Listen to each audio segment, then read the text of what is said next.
श्रीमद् भागवत सुधा सागर प्रथम स्कंद 12वां अध्याय।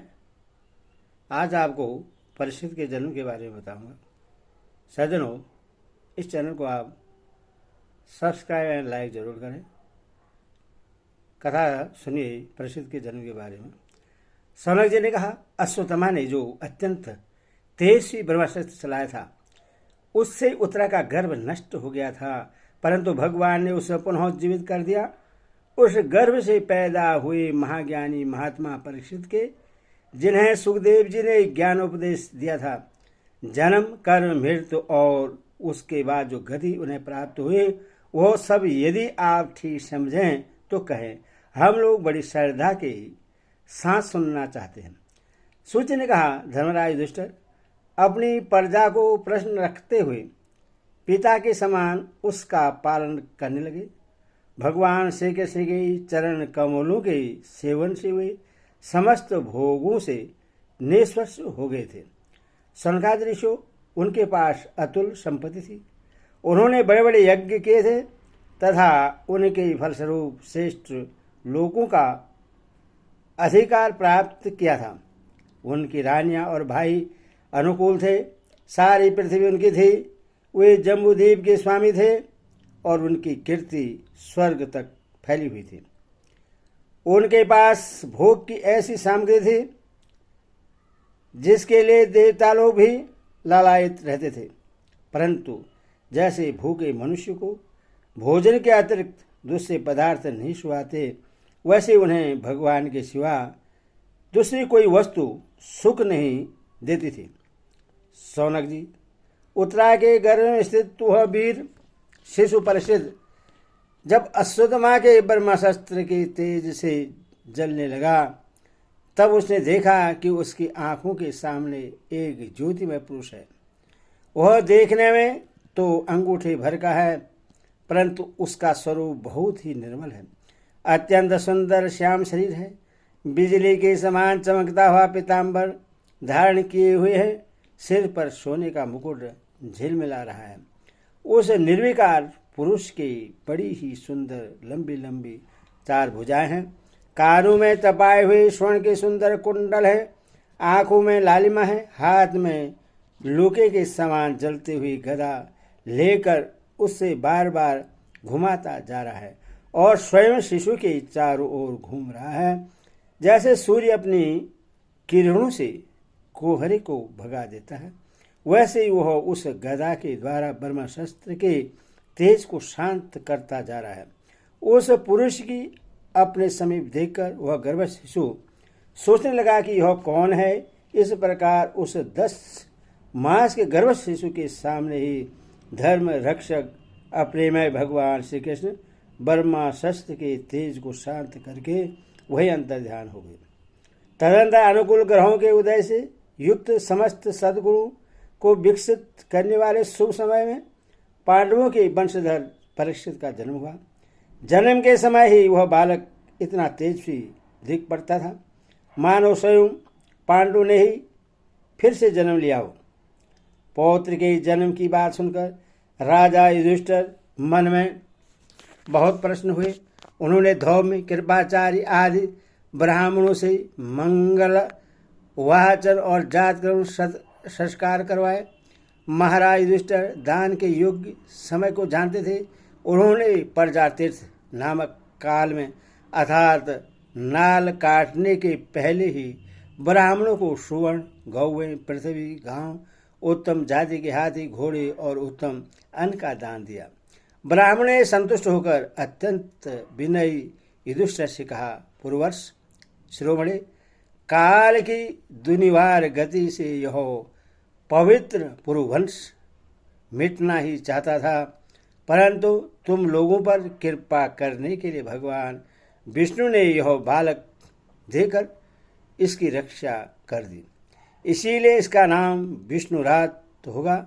निसंदेह यह बालक संसार में बड़ा यशस्वी, भगवान का परम भक्त और महापुरुष होगा। युधिष्ठिर ने कहा, महात्माओं, यह बालक क्या अपने उज्ज्वल यश से हमारे वंश के पवित्र कीर्ति महात्मा राजर्षियों का अनुसरण करेगा। ब्राह्मण ने कहा, धर्मराज, यह मनुपुत्र इक्ष्वाकु के समान अपनी प्रजा का पालन करेगा तथा दशनंदन भगवान श्री राम के समान ब्राह्मण भक्त और सत्य प्रतिज्ञ होगा। यह उसी नर नरेश शिवी के समान दाता और शरणागत वत्सल होगा तथा याज्ञिकों में दुष्यंत के पुत्र भरत के समान अपने वंश का यश फैलाएगा। धनुधरु में यह सहस्त्रबाहु अर्जुन और अपने दादा पार्थ के समान अग्रणी होगा। यह अग्नि के समान दुर्धर्ष और समुद्र के समान दुस्तर होगा। यह सेव के समान पराक्रमी, हिमाचल की तरह आश्रय लेने योग्य, पृथ्वी के सदृश तितिक्ष और माता पिता के समान शयनशील होगा। इसमें पितामह ब्रह्मा के समान क्षमता रहेगी।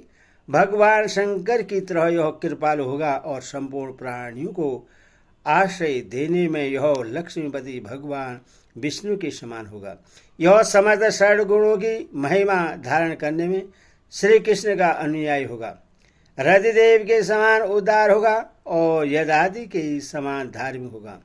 धैर्य में बलि के समान और भगवान श्री कृष्ण के प्रति दृढ़ निष्ठा में यह प्रहलाद के समान होगा। यह बहुत से अश्वमेध यज्ञों का करने वाला और वृद्धों का सेवक होगा। इसके पुत्र राशि होंगे। मर्यादा का उल्लंघन करने वालों को यह दंड देगा। यह पृथ्वी माता और धर्म की रक्षा के लिए कलयुग का भी दमन करेगा।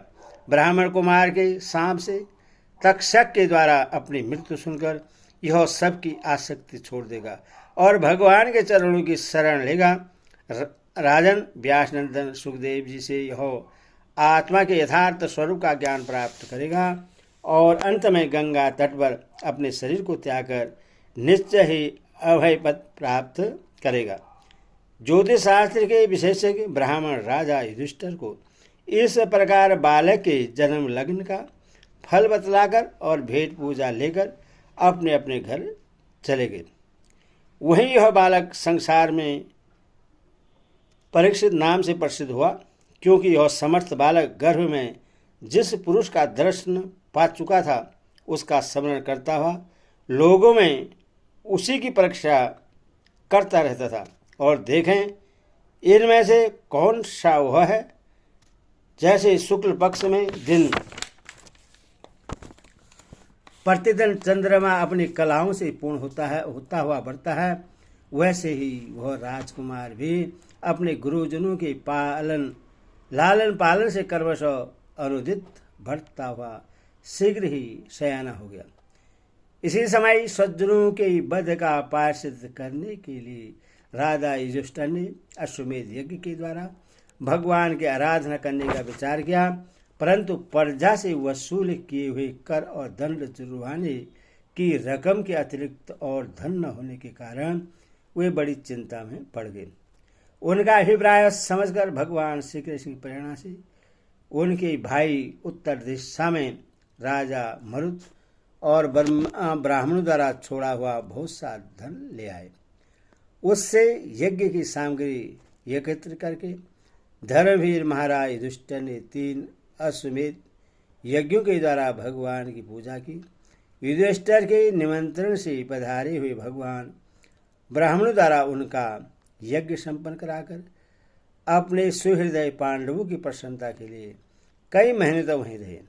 सोनक जी, इसके बाद भाइयों से राजा युधिष्ठिर और द्रौपदी से अनुमति लेकर अर्जुन के साथ यदुवंशियों से घिरे हुए भगवान श्री कृष्ण ने द्वारका के लिए प्रस्थान किया। हरि ओम तत्सत, हरि ओम तत्सत।